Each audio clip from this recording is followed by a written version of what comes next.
Petit conte zen.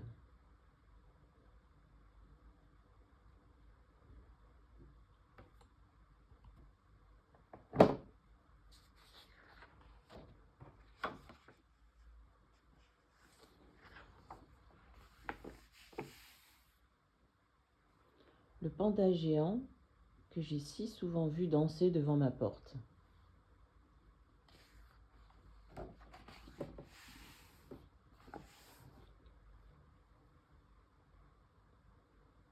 Martin, il y a un ours dehors. Un quoi? Un ours. Et il est très très grand. Il est derrière, dans le jardin. Et que fait-il? Il est assis et il tient une ombrelle. Une ombrelle? Les deux garçons se précipitèrent dans le jardin. Ils y trouvèrent leur sœur Anna en train de parler avec l'ours. « Je suis désolée d'être venue sans prévenir. J'étais dans mon jardin quand soudain un grand coup de vent a fait s'envoler mon ombrelle. Elle a atterri dans votre jardin. J'ai voulu la récupérer avant qu'elle ne fasse des dégâts. » L'ours parlait avec un léger accent panda. J'ai l'impression qu'il me manque quelqu'un, un public. Je vais chercher. Ah, je me sentais un petit peu triste, toute seule. Eh oui, c'est moi, tu as oublié de m'emmener. Mais je suis pas venue tout seul parce que c'est Noël. Tu veux remonter la caméra un peu? J'ai galéré à la mettre, donc... Ah, alors je te présente Petit Biscuit. Bonjour les enfants. Et Ours de Noël. Coucou les enfants. Ah, au moins j'ai un peu de monde parce que là, toute seule, c'est difficile. Donc je reprends l'histoire. Martin se présenta, puis Anna présenta son petit frère Charles, qui était intimidé par les ours qu'il ne connaissait pas. C'est ainsi que Martin, Anna et Charles firent la connaissance d'eau paisible.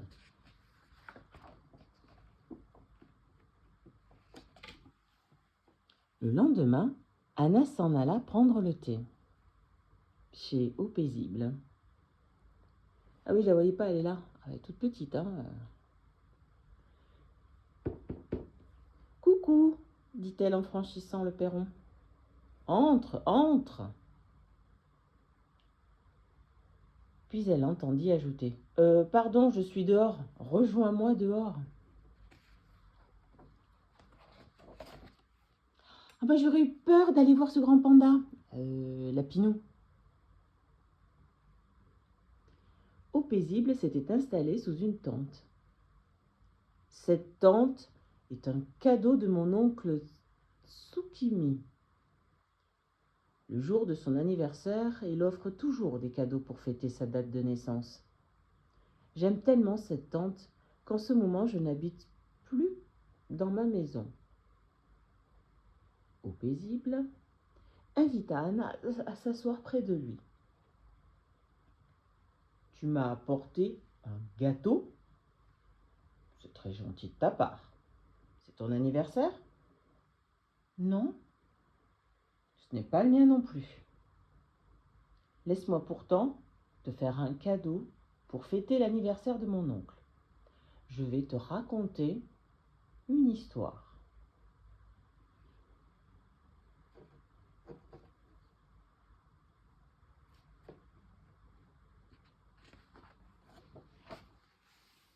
Oncle Tsukimi et la lune.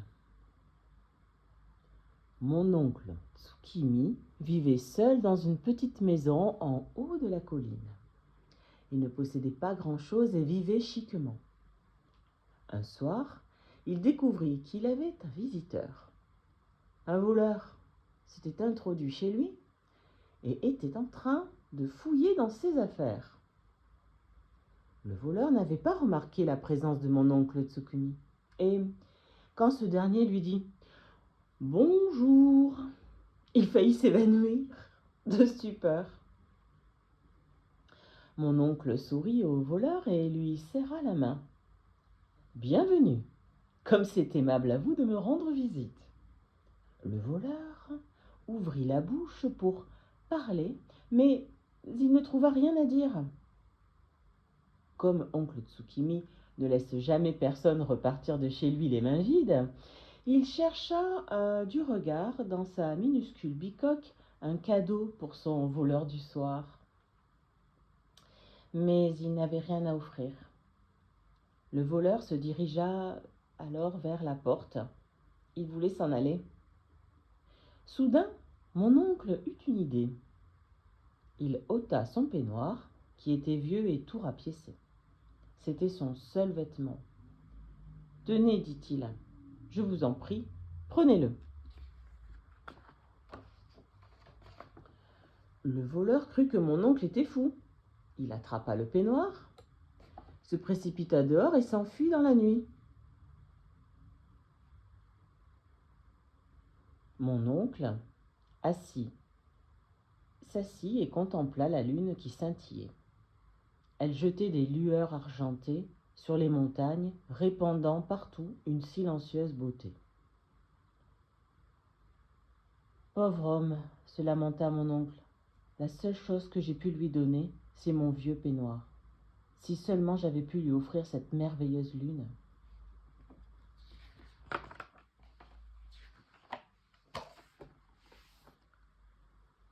Ton oncle semble vraiment très généreux. Je ne crois pas que j'aurais été capable de donner mon unique vêtement. Je te comprends. Mais la lune, elle est toujours. Elle est là pour toujours. C'est une très belle histoire. Merci. Et ce gâteau est délicieux. Ça me fait plaisir que tu le trouves bon. C'est moi qui l'ai fait.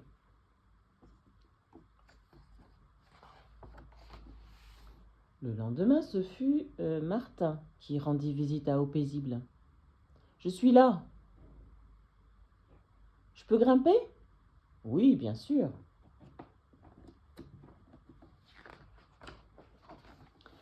Qu'est-ce que ça ferait si nous pouvions voler ? Nous pourrions projeter des ombres sur les nuages. Mais si on tombait, on risquerait de se casser quelque chose. Ça serait embêtant. Peut-être. Peut-être. Je vais te raconter une histoire.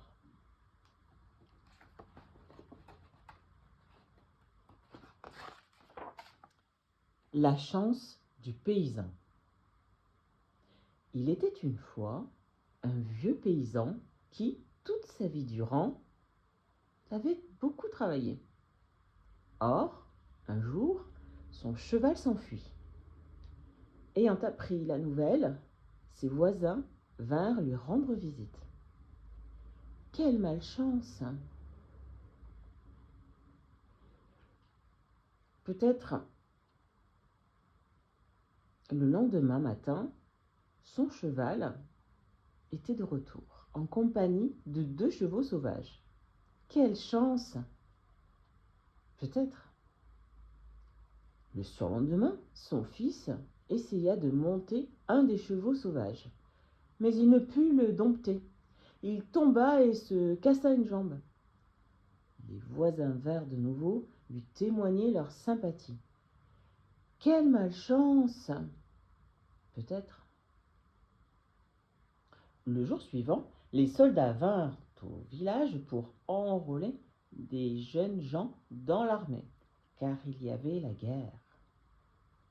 Voyant que le fils du paysan avait une jambe cassée, ils ne le réquisitionnèrent pas. Quelle chance! Peut-être. Il y en a qui me ressentent, t'as vu? Oui, Lapinou, j'ai vu, oui. Je te remercie de cette intervention pertinente. Je vois. Il se peut que chance et malchance soient intimement liés. On ne sait jamais à l'avance ce qui va arriver. Exactement. On ne peut jamais savoir. Le lendemain, ce fut au tour de Charles, le petit Charles qui, à son tour, alla rendre visite à Eau Paisible. Martin m'a dit que je ne pouvais pas apporter mes jouets.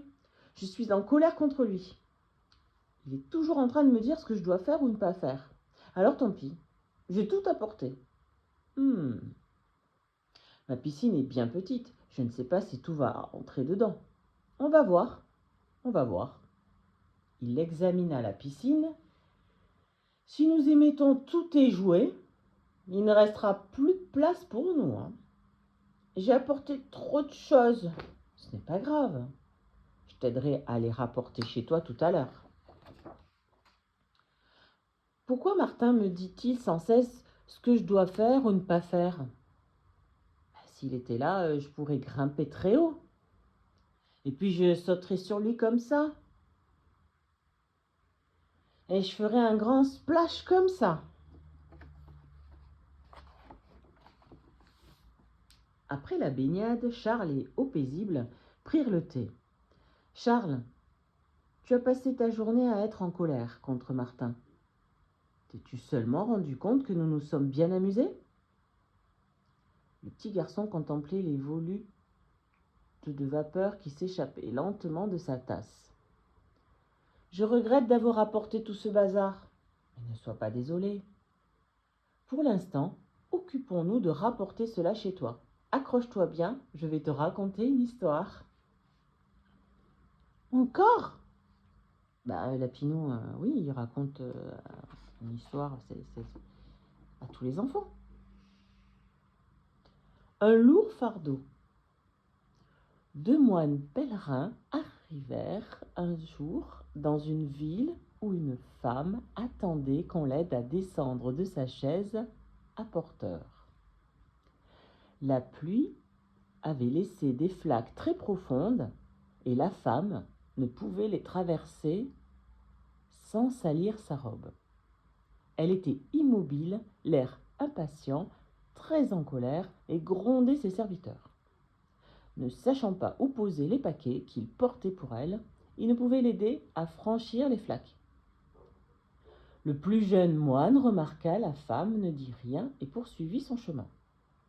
Le plus vieux la souleva, d'un seul geste, la jucha sur son dos, lui fit traverser l'eau et la déposa de l'autre côté. Après quoi, sans un mot de remerciement pour le vieux moine, la femme se contenta de le renvoyer puis tourna les talons. Comme les deux moines avaient repris leur marche, le plus jeune, l'air préoccupé, ruminait cette histoire. Au bout de plusieurs heures, incapable de garder le silence plus longtemps, il éclata. Cette femme, tout à l'heure, a été très égoïste et grossière. Tu l'as prise sur tes épaules pour l'aider à traverser l'eau, et en retour, elle ne t'a même pas remercié. J'ai porté cette femme il y a des heures. Pourquoi toi continues-tu à la porter ainsi? Tu crois que tu as porté tout cela assez longtemps? Ah oui, bien assez. Parfait. Et depuis, Anna, Martin, et Charles et Eau Paisible sont devenus amis pour la vie.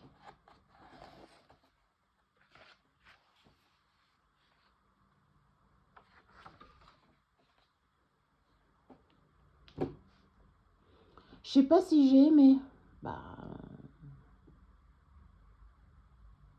On dit à bientôt. À bientôt. On ramène les copains. À bientôt. À bientôt. Petit biscuit, tu te prends tout l'écran. À bientôt. Ah, il m'a écrasé. Je sais.